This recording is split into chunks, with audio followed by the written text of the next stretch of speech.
Sa panahon ngayon ng tag-ulan, di maiwasang mawalan ng signal. No need to worry mga ka-GSAT dahil ito ay panandalian lang.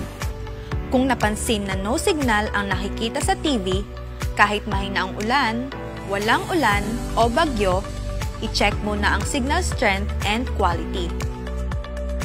I-press ang info button ng isang beses. Dito makikita kung ilang percent ang nakalagay sa inyong unit. Dito din malalaman kung may problema at kailangan ng realignment ang inyong dish.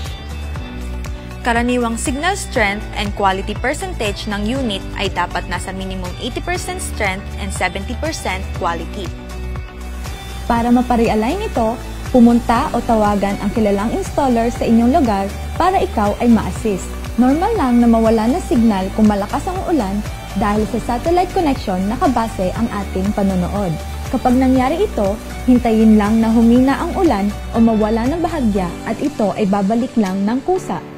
Siguraduhin din na walang anong nakaharang sa kung saan nakaharap ang dish upang maiwasan ang pagbaba ng signal. Stay safe mga ka-GSAT!